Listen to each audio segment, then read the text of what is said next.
Good evening, dear friends. Hope you're all doing well. We have a little bit of catch up to do over here. We have to learn the Daily Mitzvah for yesterday, and we're going to learn the Daily Mitzvah for today, Sunday. Yesterday and today's Shir Mitzvah, we are wrapping up the Rambam's laws of divorce. And we conclude with a mitzvah that we've learned before, that once a man has divorced a woman, once that woman goes and remarries, she becomes forbidden to him, to the original husband, forever. The original husband can never remarry this woman ever again, which again means she gets remarried to a second husband, to a second man. They again get divorced. She's now again single. Maybe she says, you know what, I actually want to go back to my original husband. No. Once she's remarried, the Torah says, the biblical mitzvah, you're not allowed to get remarried to that original husband, as the Torah says, "Lo yuchal bailo harishan asher shilcha lo shuv l'kachta."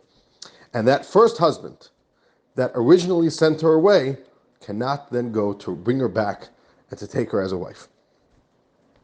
And lots and lots of laws about the laws of divorce. And one of the big themes that come up towards the end, I'll just share with you briefly, in the laws of divorce is, what is the criteria? What is the bar of evidence that we need to determine that the husband has passed away and that the woman either does need a divorce or does not need a divorce? That's very important. That's what we call an aguna crisis.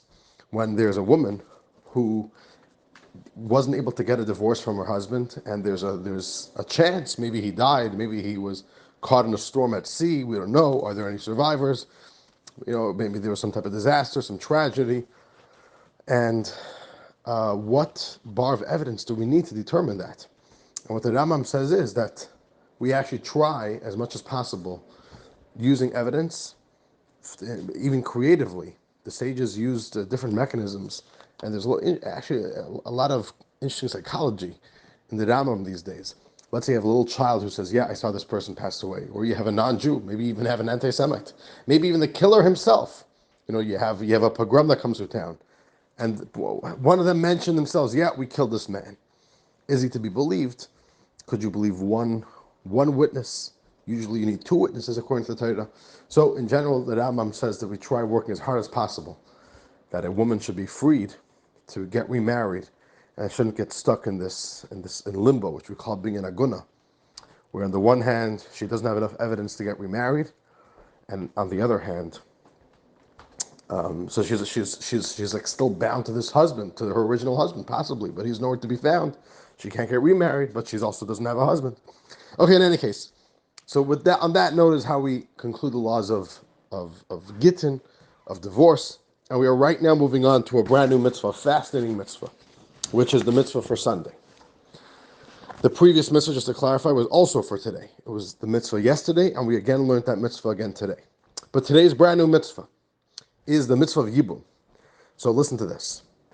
If there is a man who got married to a woman and he died, childless, he doesn't have any children, there is a biblical mitzvah for the brother of this man to marry the widowed, his sister-in-law, his brother's wife, because his brother his brother died childless, and that is the mitzvah.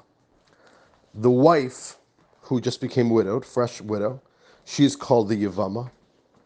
The brother, the single brother, is called the Yibum. It's called the Yavam. And the mitzvah that he should become married to her is called the mitzvah of Yibum. So the Yavam has to marry the Yavama. Now the real truth is, you don't even need to get remarried. It's very fascinating. This was his sister-in-law, his brother's wife. The brother passed away.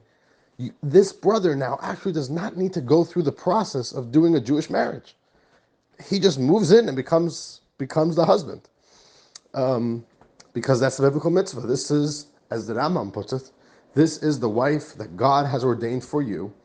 And the Torah says, that's it. Move in right away. You're married automatically. As the Torah says, Yavama Yavai Aleha. That her Yavam, this man, should immediately come and live with her and become her wife, and basically continue be in his brother's stead, to have children with his wife. Now, What happens if he doesn't want to get remarried, doesn't want to get married, doesn't want to become the husband of his sister-in-law? She says, no, she doesn't appeal to me. This is not who I want to be married to. Or let's say she says, no, I don't like it. I liked her. I liked his brother. I don't like him. What happens then? So that we're going to learn about in tomorrow's mitzvah. There is a way out. And the way out will be tomorrow's mitzvah. Dear friends, that's today's daily mitzvah. We'll see you all very soon. Sei gesund.